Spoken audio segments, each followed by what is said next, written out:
If you look at reason and emotion as a seesaw, then if you're in a highly stressed state, highly emotional state, you're fearful, you're panicked, whatever, just the act of trying to do something that engages the other part of the brain, the thinking part, the rational part, which is the neocortex, by doing something that engages that part of the brain, you can calm that emotional side down and be able to think better and make a plan.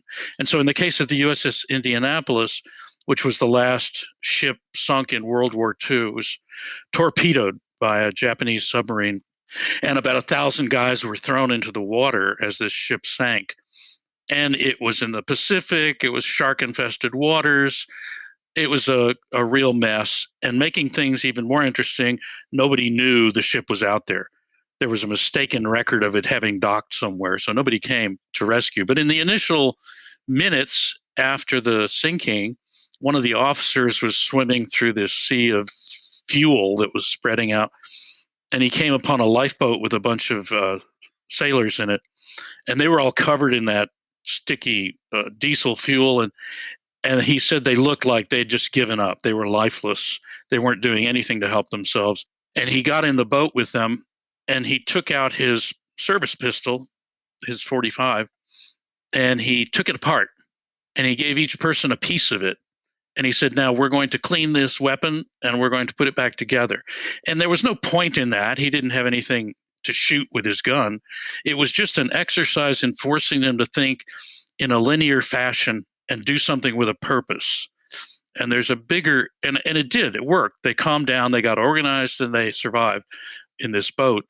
But it was the first step in tamping down emotion and getting them thinking clearly. And there's an overarching message in this. This is something that we naturally find ways of doing. There are two circuits in the brain that I want to talk about that are of interest in this regard. So all mammals have a circuit that neuroscientists call the rage circuit or the rage pathway. And, it's an area of the brain through which signals pass under certain circumstances that necessitate a certain kind of behavior. Easiest way to see it is step on your cat's tail, and you'll see it. The cat will scream, his claws will come out, his jaw will clench, his teeth will bare, he'll struggle and fight. This is all part of an automatic behavior. You don't have to think about it. In fact, you can't think about it. You don't have control over it. It will happen naturally. And we've all seen it happen in ourselves, like if you stub your toe or if you hit your thumb with a hammer, you'll see this rage circuit activated. If you are exposed to trauma enough, you can get to the point where that rage circuit is either hair trigger, it goes off all the time, next to nothing, or it's maybe activated all the time and you're constantly in a state of anxiety and rage. And this is a problem. Even if you've only experienced a little trauma, you'll still have some of this. People call it PTSD, but it's just the normal functioning of this system we have. There's another circuit in the brain that neuroscientists call the seeking circuit or the seeking pathway. And you can see this in a cat as well.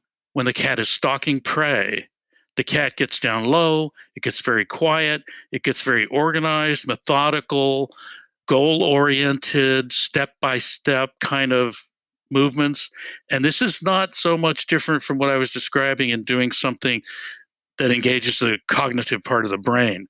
Cats may or may not have cognition of that kind, but nevertheless, they still have this circuitry, and you can see this circuitry work in an MRI machine. Well, people, being clever, find all kinds of different ways to activate this seeking circuit.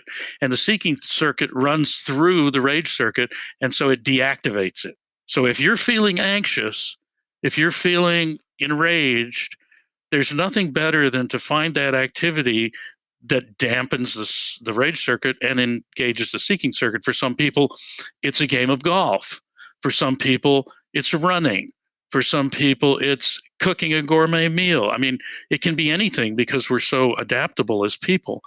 But people tend to find that activity and do it to excess because it feels good, especially if you've been traumatized in the past. And so what we see is a messed up kid like Glenn Gould discovers playing the piano really calms him down and he doesn't feel so messed up anymore. So guess what? He plays piano all day. And pretty soon people are going like, hey, Glenn Gould is a genius. Listen to him play piano. And of course, it's because he practiced. Subscribe to Outliers with Daniel Scrivner now in Apple Podcasts, Spotify, or wherever you like to listen to podcasts. And be the first to hear about new episodes and receive exclusive content by joining our newsletter at outliers.fm. I can't wait to help you level up and live your best life.